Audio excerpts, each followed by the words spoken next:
ဆွေမျိုးမကင်းလို့ပဲဖြစ်ဖြစ်တနာလို့ပဲဖြစ်ဖြစ်ကိုယ့်ရဲ့မြေကွက်အလွတ်ပေါ်မှာခဏလောက်ယာယီတဲလေးထိုးပြီးတော့နေပြရစီလို့အသနာခံလာရင်ကျွန်တော်တို့မြန်မာလူမျိုးတွေကသဘောရိုးနဲ့လက်ခံမင်းတတ်ကြပါတယ်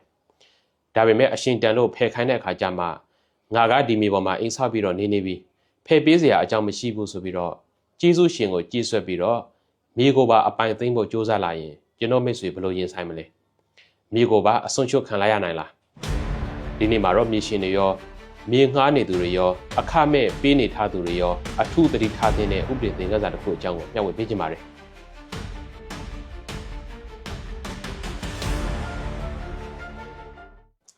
ဒီဇလန်ရဲ့မူရင်းစီရင်ထုံးကတော့2000ခုနှစ်မြန်မာနိုင်ငံတရားစီရင်ထုံးဒေါ်အေးအေးနဲ့ဦးဝင်းမြင့်ပါ9တရားမအထူးအယူခံမှုစီရင်ထုံးဖြစ်ပါတယ်အမှုရဲ့ဇလန်လေးကဖျာပုံမြို့မှာစပါတယ်ဒေါ်အေးအေးဆိုတဲ့အမျိုးသမီးဟာမြေကွက်တစ်ကွက်ကိုဝယ်ထားပါတယ်ဒါပေမဲ့သူ့ခင်ပွန်းတွေကအဲ့ဒီမြေကွက်ပေါ်မှာကွယ်လွန်သွားခဲ့တဲ့အတွက်ကြောင့်အဲ့ဒီမှာဆက်မနေတော့ဘဲနဲ့မိဘတွေအိမ်ကိုပြောင်းနေလိုက်ပါတယ်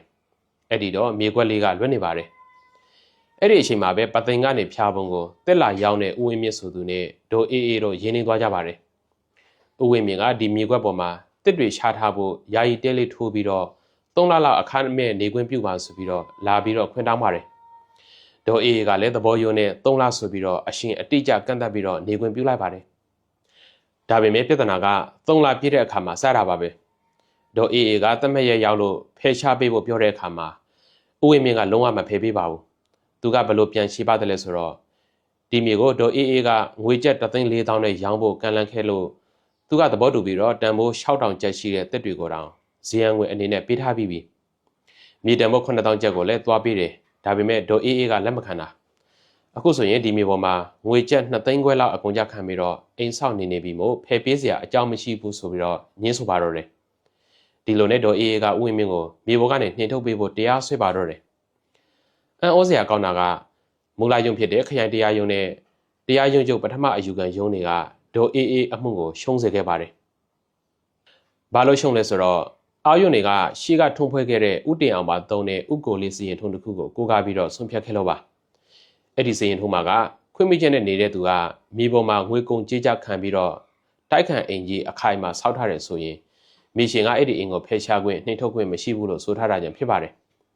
တရားရုံးတွေကဥဝင်းမြင့်ကိုလည်းအခမဲ့ခွင့်မိချက်နဲ့နေသူဘဝကနေပဋိညာအရနေထိုင်သူအဖြစ်ပြောင်းသွားပြီးတော့ယူဆလိုက်ကြပါတယ်ဒါပေမဲ့ဒေါ်အေးအေးကလုံးဝလက်မလျှော့ပါဘူးတရားရုံးချုပ်အထူးအယူခံခုံရုံးထီကိုဆက်တက်လာခဲ့ပါတယ်ဒီနေရာမှာတရားရုံးချုပ်ကအမှုသွားအမှုလာအရှက်လက်တွေကိုတိတိကျကျပြန်လည်သုံးသပ်ခဲ့ပါတယ်ပထမတစ်ချက်ကတော့တရားရုံးချုပ်ကဘယ်လိုခွဲခြားပြလဲဆိုတော့အရှင်ကာလအတီးအလင်းမတတ်မှတ်ပဲနဲ့ထားဝစဉ်နေထိုင်ဖို့ခွင့်ပြုထားမယ်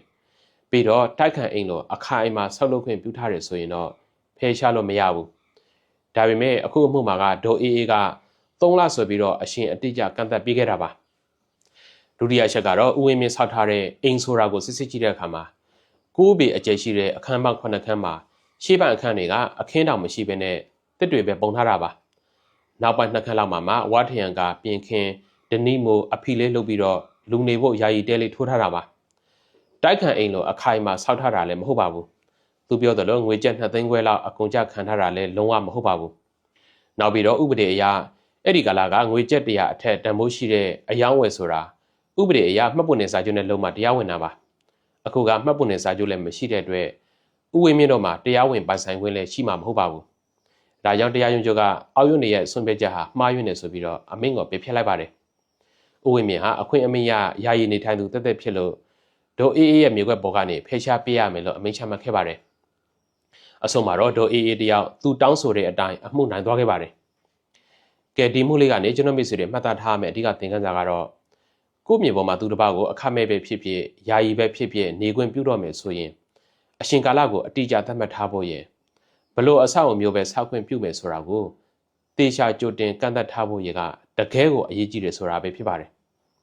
ကဲဒီနေ့ဗီဒီယိုလေးကတော့ဒီလောက်ပါပဲဒီဗီဒီယိုကနေကျွန်တော်ရဲ့မိတ်ဆွေတွေအကျိုးတစုံတရာရလိမ့်မယ်လို့မျှော်လင့်ပါတယ်အကျိုးရှိတယ်ဆိုရင်လည်းကွန်မန့်မှာရေးသွားပေးခဲ့ကြပါဦး